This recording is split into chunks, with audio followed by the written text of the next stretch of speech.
janeiro de 2022. E a gente tá fazendo esse vídeo caseiro mesmo.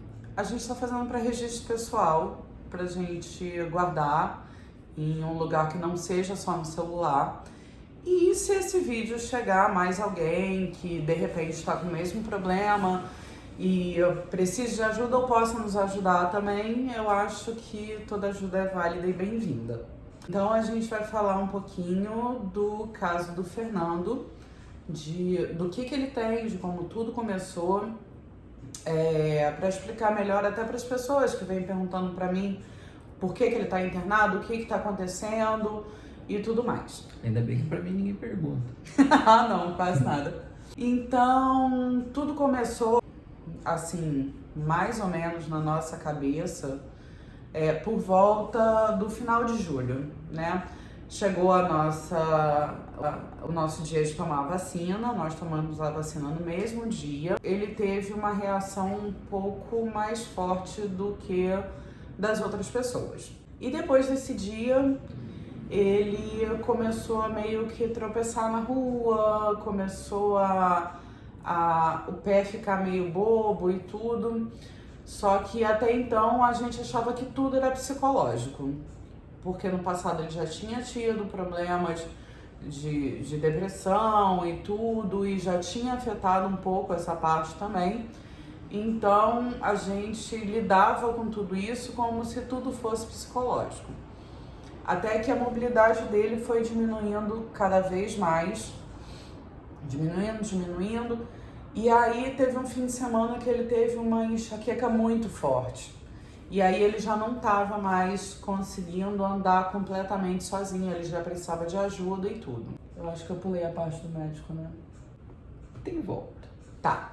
Antes disso, eu nunca aceitei que esse problema fosse psicológico. A gente conversou, eu falei, você tem que ir no médico, tem que fazer exame, tem que fazer tudo, porque eu não aceito que você esteja parando de andar por um problema psicológico. E aí ele foi num clínico geral, o clínico passou um monte de exame de sangue, passou tomografia. Caríssimos exames. Exatamente, mas chegar com o exame no consultório médico e o médico particular olhar e falar nada consta. Que beleza. Pois é, e aí isso foi por volta de quarta-feira, durante a semana. Quando foi no fim de semana, tanto no sábado quanto no domingo, ele teve crise de enxaqueca muito forte. Aí eu falei, cara, alguma coisa está acontecendo. Chamei o SAMU porque eu não estava conseguindo carregar ele sozinha, né?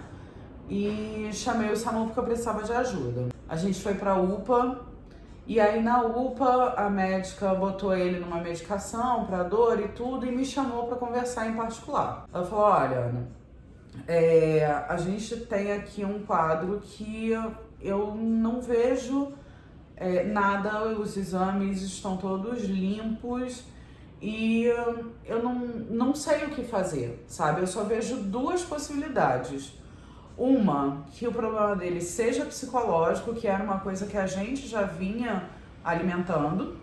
E outra, que a gente não quer pensar nisso, que seja uma síndrome de Guillain-Barré, que é uma síndrome que pode dar como reação em várias vacinas. Vacina de sarampo, um monte de vacina. H1N1... Enfim. E também no Covid, mas... E aí eu fiquei... Isso. A médica não queria, a gente também não, mas surgiu-se essa possibilidade. Aí ele ficou falando pra mim, não, é psicológico. Eu fui em casa e aí conversei com a ex-esposa dele.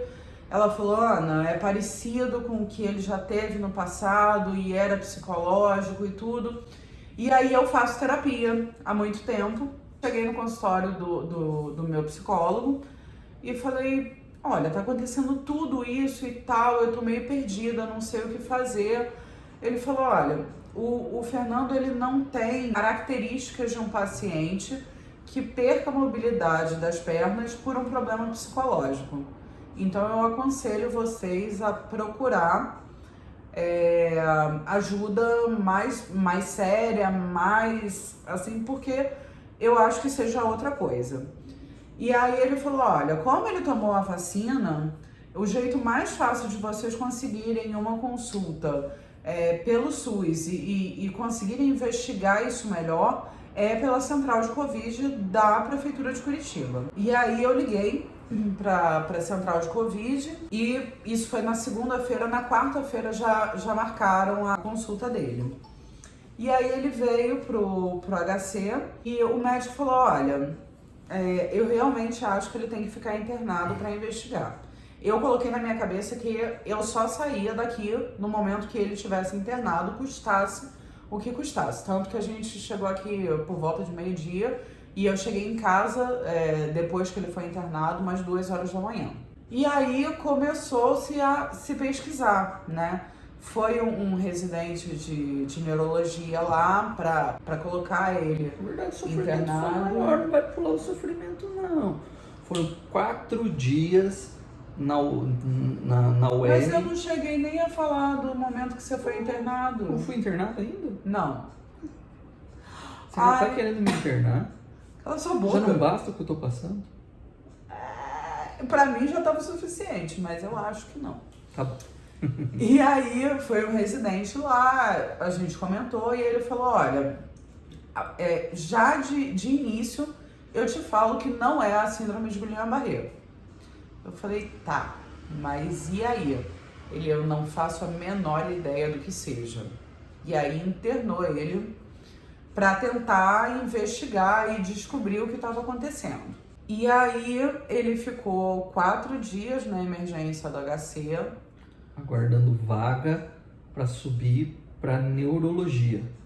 E aí, estando na neurologia, é onde eu ia começar a entrar na fila para todos os exames. Sim. E aí ele subiu para neurologia e aí começou a serem feitos todos os exames, né? O primeiro, claro que foi exame de sangue, mas a gente já tinha resultados de outros exames de sangue e a gente sabia que ali não tinha nada que pudesse dar uma luz. Logo depois foi a ressonância. Foi a ressonância da cabeça e da coluna inteira. E aí na ressonância mostrou uma infecção. Só que aí não se sabia o motivo dessa infecção na membrana que envolve a medula, que é a membrana aracnoide. Então sabia-se que existia uma aracnoidite adesiva, mas não se sabia a causa. E aí foi feita uma punção lombar. Nessa punção, os resultados vieram bem alterados, mas nada palpável. E aí, essa aracnoidite adesiva é como se uma membrana de um lado da coluna colasse na outra e formassem cistos na coluna. E aí, por conta desses cistos, impedia a passagem do líquido para a coluna toda e também a transmissão de sinais. Começou a pifar. Ele chegou aqui andando com bastante dificuldade e em pouco tempo ele já não andava nada. E o médico comentou comigo, falou, olha, por essa ressonância, se eu não conhecesse o paciente, eu diria que ele não mexe nada do pescoço para baixo. Aí veio a neurocirurgia e resolveram fazer uma cirurgia na parte onde estavam os cistos maiores, que nas costas é nessa parte aqui mais ou menos. E aí foi feita essa cirurgia, foi coletado esse líquido. E aí, material para biópsia. E aí nesse líquido foi feita a biópsia e nessa biópsia foi descoberto que a infecção ela estava sendo causada por fungo. E aí isso foram 30 dias depois do início desde quando ele foi internado. O mais engraçado do fungo é que normalmente esse tipo de fungo ele entra pelas vias respiratórias. E entrando pelas vias respiratórias ele vai se alojar em pulmão e às vezes ele caminha lá dentro pelo sangue e tal e acaba indo para o coração. E não estou dizendo que isso é melhor ou pior, porque leva a óbito de qualquer maneira e tal, mas é uma incógnita. Os médicos mais estudados do hospital Sim, porque aqui é um hotel-escola. Hotel-escola. Aqui é um hospital-escola. Mas é um hotel. É quase um hotel. É 5 estrelas, inclusive. Sim. Isso é maravilhoso. Aqui estão os professores e os estudantes da Federal do Paraná, da UFPR. HC, não venha, não recomendo vir, porque eu não quero ninguém no hospital. Mas se tiver que ir pro hospital... É o melhor que tem. O melhor que eu já fui. Melhor até do que particular. Porque aqui os médicos realmente se empenham em descobrir, se empenham em achar uma solução, sabe? A gente acredita até que se fosse pelo particular, que a gente até hoje não... Porque assim, o líquido da medula, ele não se mistura com o sangue. Então, poderiam ter sido feitos vários exames de sangue e tudo que não iam encontrar. Assim como também não encontraram na punção lombar, porque o fungo, ele estava lá em cima, ele fez o cisto e o líquor daquele... junto com aquele fungo, não trocava com a lombar, então não havia comunicação. Então realmente só foi possível um diagnóstico com essa cirurgia na coluna. Foi bem assustador e o Fernando nunca tinha feito cirurgia nenhuma e foi bem complicado. Não vou dizer que me caguei todo de medo de cirurgia, porque na verdade o que eu sofro aqui no hospital é exatamente o contrário, constipação. Pois é. Mas enfim, esse é um outro assunto para outro vídeo. Exatamente. E aí foi encontrado esse diagnóstico e o tratamento que foi recomendado foi com a anfotericina, que é um antifúngico muito forte, que só pode ser tomado pela veia, e o fluconazol, que é um antifúngico bem conhecido, que normalmente a gente toma 1 comprimido, 2 no máximo. Hoje ele toma 9 comprimidos por dia, mas isso é assunto mais pra frente. E aí, se achou um diagnóstico, se achou um tratamento, ok, vamos começar. E aí começou outra saga, né? Porque o remédio é muito forte e os acessos dele não chegavam a durar 2 dias. Um acesso padrão dura de 4, 5 dias. Em veias normais no braço, né? Os meus acessos não chegavam a durar 2 dias. E aí, troca. Era muita medicação na veia. Sem falar a quantidade de furo, a medicação ser forte, isso gerou um desgaste muito grande e logo você não achava mais onde furar. Ele tomava medicação, a princípio, quase que 24 horas por dia, né? Porque 1 litro de soro antes da anfotericina, a anfotericina tinha que correr por 6 horas, meio litro por 6 horas, porque é muito forte, e 1 litro de soro depois, fora as outras medicações.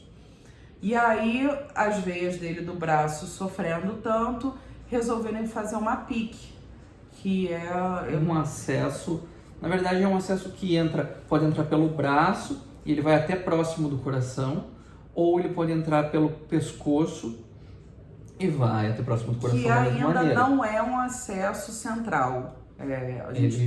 Ele é um acesso que é feito pelos enfermeiros e tudo. E a expectativa é que ele dure uma média de... Não, é para ele durar 30 dias, de acordo com o cuidado, de acordo com o tipo de medicação e tudo mais. Só que aí a gente está falando de uma medicação muito forte, né? Então, esse acesso durou uns 4, 5 dias. Exato. O que era para durar os do braço foi o que conseguiu durar esse do pescoço. E aí veio uma bactéria. De brinde, assim, totalmente de graça, gente. Meu Deus, vocês precisam ver que beleza. Pois é, aí veio essa bactéria e aí ele começou a tomar um antibiótico que vem da penicilina. E aí deu uma alergia absurda nele. Só que no dia que começou esse antibiótico, ele também fez uma ressonância e tomou contraste. Então a gente não sabia ao certo de onde vinha a alergia. Só que como a alergia durou muito tempo, a gente percebeu que era do antibiótico, só que precisava fechar o ciclo. E nisso ele começou a tomar remédios fortíssimos para combater essa alergia. Foi uma fase muito difícil, porque ele a soma de todos os medicamentos que eu estava tomando. Medicamento por causa pós-cirúrgico, para dor, a anfotericina, fluconazol, a soma de tudo isso. Daí antialérgico, mas não sei o que. Tudo que entrou em cima era uma carga muito grande. E aí eu perdi o ele juízo. começou a alucinar. E foi uma fase bem difícil, ele não lembra de muita coisa. Eu estava presente, né? Eu venho para o hospital todo dia para passar a noite com ele. E aí ele começou a alucinar muito, de me assustar. Pequenos momentos de lucidez. Que eu, tipo, eu tô pirando, né, bem? Mais ou menos assim. E... aquela criança não tá ali, né? Eu falava, não. Mas eu posso falar com ela? Ele ficava, vem cá, vem cá. Vem cá. Eu assim, enfim, passou-se a alergia quando suspendeu o antibiótico. E aí, no meio dessa alergia, como ele estava empolado da cabeça aos pés, não tinha mais onde pulsionar nada. E aí foi decidido que ia ser feito o acesso central. O acesso central é feito por um médico, leva anestesia local, e aí é mais profundo e com uma calibragem maior. E aí resolveu-se fazer o acesso central, ele sofreu muito, eu também. Eu chorava porque foi difícil. Foi a primeira coisa que eu fiz aqui dentro do hospital, que realmente berros, gritos, muita dor, e foi bem sofrido. Até eu gritei tanto, tanta dor que eu tive para conseguir furar o acesso, que até o médico saiu tremendo daqui de dentro. Ele saiu bem nervoso. Era um residente, né? E ele ficou bem nervoso. Nossa, foi agoniante. Eu quase desmaiei. Eu adoro ver procedimentos e tudo. Fala a verdade, bem, você gosta de me ver sofrer. É isso? Eu quase desmaiei. Então, cara, mas porque ficou pra olhar eu sofrer. Não, eu fiquei pra olhar pra ver se estavam fazendo direito. Só que aí eu tava sofrendo muito. Eu não aguentei. Quando eu vi que eu ia desmaiar e eu saí da sala, as enfermeiras, que aliás são maravilhosas, as enfermeiras da Neuro, não que aqui na Infecto não seja, mas elas são muito queridas e elas me ajudaram muito todo esse tempo, assim, sem palavras para agradecer a todas e todos, né? Bem, oi? Vamos deixar um pouquinho para outro dia? Melhor, né? A gente eu tá falando acho muito. Que a gente fala muito, as pessoas não querem ouvir esse tanto de coisa. Então tá, então Beijo. amanhã a gente grava mais.